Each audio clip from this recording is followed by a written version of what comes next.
चलिए सीधे रुक करते हैं भूटान का। प्रधानमंत्री नरेंद्र मोदी वहां से बोल रहे हैं, सुनते हैं। करने का अवसर मिला और कुछ देर बाद मैं महामहिम चतुर्थ नरेश से भी मिलूंगा।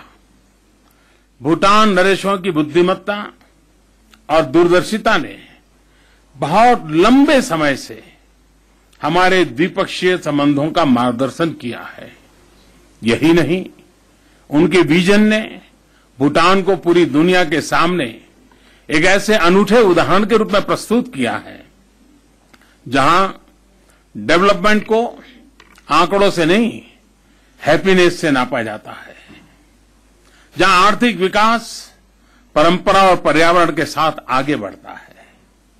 ऐसा मित्र और ऐसा पड़ोसी कौन नहीं चाहेगा। साथियों, यह भारत का सौभाग्य है कि हम भूटान के विकास में प्रमुख भागीदार हैं। भूटान की पंचवर्षीय योजनाओं में भारत का सहयोग आपकी इच्छाओं और प्राथमिकताओं के आधार पर आगे भी जारी रहेगा।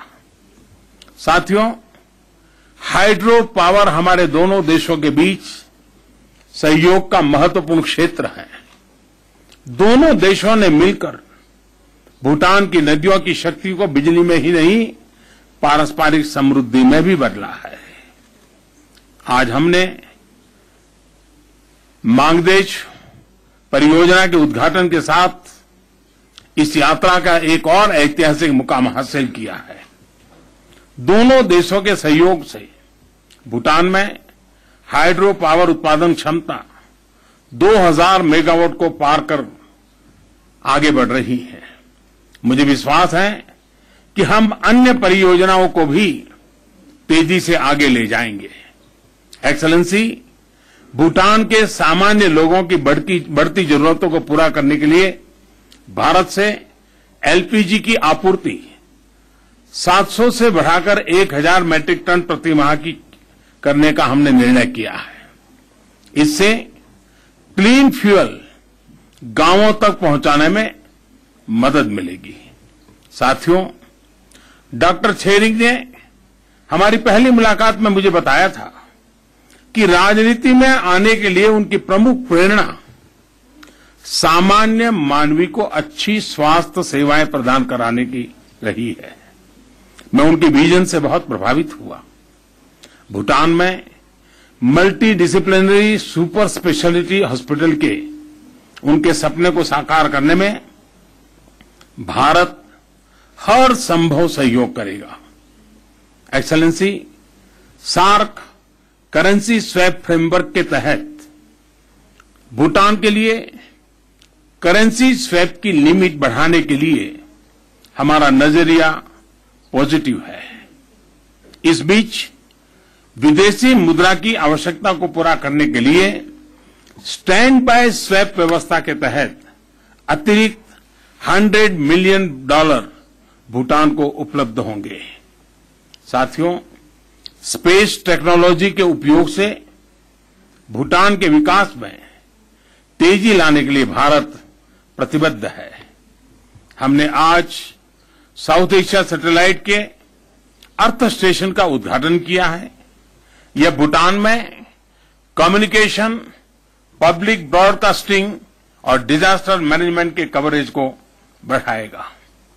इन उद्देश्यों के लिए भूटान की जरूरत के अनुसार एक्स्ट्रा बैंडविड्थ और ट्रांसपोंडर भी उपलब्ध कराया जाएगा।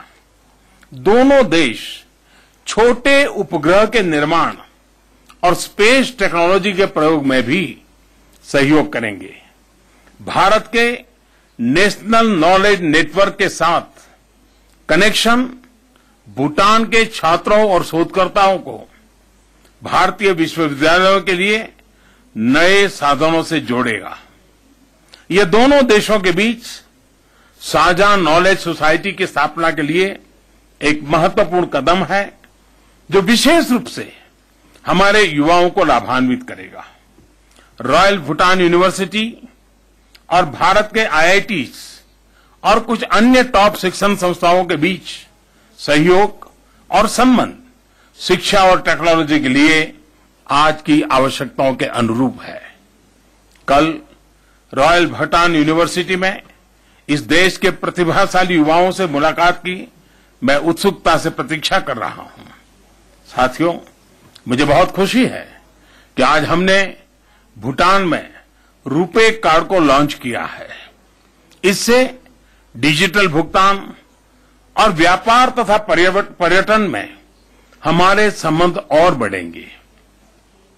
हमारी साझा आध्यात्मिक विरासत और मजबूत पीपल टू पीपल संबंध हमारे संबंधों की जान है। इसे ध्यान में रखते हुए नालंदा विश्वविद्यालय में भूटान के लिए पोस्ट ग्रेजुएट स्कॉलरशिप को 2 से बढ़ाकर 5 किया जा रहा है। मैंने आज यहां शबडुरुंग का आशीर्वाद प्राप्त किया है। मुझे यह घोषणा करते हुए प्रसन्नता हो रही है कि इस विलक्षण प्रतिमा की भूटान में मौजूदगी 5 साल और बढ़ाने के लिए भारत सहमत है। एक्सेलेंसी, भारत भूटान संबंधों का इतिहास जितना गौरवशाली है उतना ही आशाजनक भविष्य भी है। मुझे विश्वास है कि भारत और भूटान दुनिया में 2 देशों के बीच संबंधों का एक अनूठा मॉडल रहेंगे। इस सुंदर ड्रुक युल में दोबारा आने का अवसर देने के लिए आपके स्वागत, सत्कार और प्यार के लिए एक बार फिर बहुत बहुत धन्यवाद। ताशी देलक। Thank you, Your Excellency.